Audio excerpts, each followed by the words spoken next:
பெயரால் உற்றெடுத்து ஓடுகிறேன். நதியாக கலப்புக்கும் நீயே, கடலாகி நீயே. எண்ணுவதும் உன்னையே, எழுதுவதும் உன்னையே, உண்பதும் உன்னையே, உயிர்ப்பதும் உன்னையே. என்னை முழுதாய் ஆட்கொண்ட என் தமிழனையே, உனக்கு என் முதல் வணக்கம்.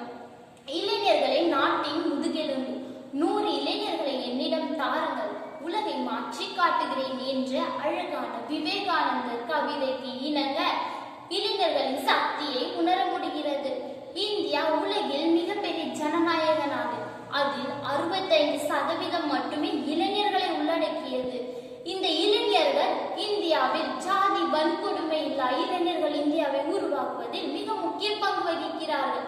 எனவே ஜாதி வன்கொடுமை இல்லா இளைஞர்கள் இந்தியா எனும் தலைப்பில் சிறிது நேரம் உங்களுடன் உரையாட வந்திருக்கிறேன்.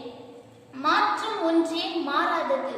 மாற்றத்தை உருவாக்கும் ஆற்றலையும் மாற்றத்தை எதிர்கொள்ளும் சக்தி உடையவர்கள் நம் இளைஞர்கள்.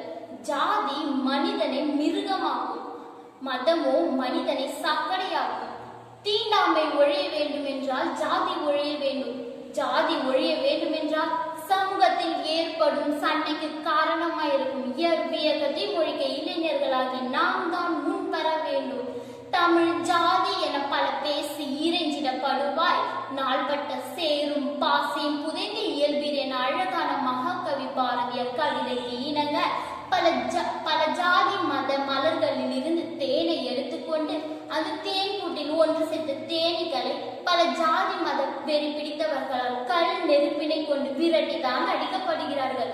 இதன் அடிப்படையில் தேனை மட்டும் எடுத்துக்கொண்டு ஒன்று சேர்த்த தேனீக்களை கல் நெருப்பினை கொண்டு விரட்டுபவர்களை அதே கல் நெருப்பினை கொண்டு விரட்டடிக்க யாரால் முடியும்? நம்மால் முடியும். இளைஞராகிய நம்மால் மட்டுமே முடியும். நம்மால் மட்டுமே முடியும். நம்மால் மட்டுமே முடியும்.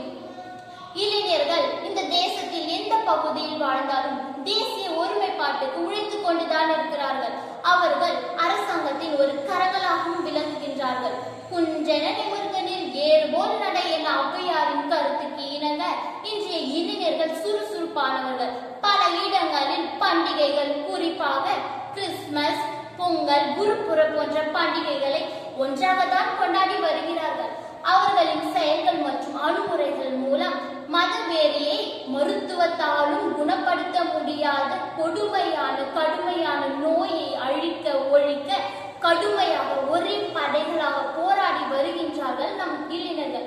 அன்று தமிழரின் பாரம்பரியமான விளையாட்டான ஜல்லிக்கட்டு அன்று பல மதவெறி பிடித்தவர்களால் தடை செய்யப்பட்ட போதிலும் இன்று நம் இளைஞர்கள் நாங்கள் மத வேறுபாடு பார்க்காமல் விளையாடுகிறோம் என்று நடைமுறைக்கு கொண்டு வந்தவர்களும் நம் இளைஞர்கள் தான்.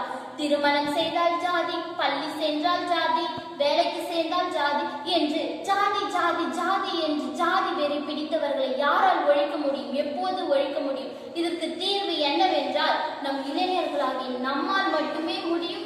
நம்மால் மட்டுமே அழிக்க முடியும். நம்மால் மட்டுமே ஒழிக்க முடியும். இன்றைய பல மருத்துவமனைகளில் அனுமதிக்கப்பட்ட நோயாளிகளுக்கு குருதி தருவதில் எந்த ஜாதி என்றும் நினைப்பதில்லை. உடல் உறுப்பு தானம் செய்வதில் எந்த மதம் என்றும் ஒதுக்குவதில்லை. ஜாதி பெருமை அடையாள பேசுகின்ற எவராலும் தன்னுடைய ஜாதிக்காரன் தான் குருதி தர வேண்டும், தன்னுடைய மதம்காரன் தான் உடல் உறுப்பு தானம் செய்வதென்றும் இன்று இந்த நிலை சமுதாயத்தில் இன்று காணப்படவில்லை என்றால் அதற்கு முக்கிய காரணம் இளைஞராகிய நாம் தான். உண்மையாகவே ஜாதி நம்மை பிடித்திருக்கவில்லை, நாம் தான் ஜாதியை பிடித்திருக்கின்றோம். அது நம்மை முன்னேற விடாமல் மீண்டும் மீண்டும் குழிக்குள்ளேயே சேற்றுக்குள்ளேயே இழிவான நிலைவுக்கு நம்மை எடுத்துக்கொண்டு செல்கிறது. அதிலிருந்து எப்படி விடுபடுவது என்று சிறிது நேரம் யோசிப்போம். சிந்தித்து ஒரு புதுமையான அற்புதமான சமூகத்தை உருவாக்குவோம். டாக்டர் அப்துல் கலாம் ஐயா அவர்களின் கூற்றுக்கு இணங்க நம் நாட்டின் எதிர்காலம் நம் இளைஞர்களின் கையில் உள்ளது என்பதற்கு ஏற்ப இளைஞர்களே, எல்லோரும் ஓர் குலம், எல்லோரும் ஓர் இனம், எல்லோரும் ஓர் மதம், எல்லோரும் ஓர் நிலை, உன்னால் சாத்தியமானது என்று சமூகம் சொல்லுமாறு ஜாதி வன்கொடுமை இல்லா இளைஞர் இந்தியாவை உருவாக்குவது நம் கடமை. நன்றி.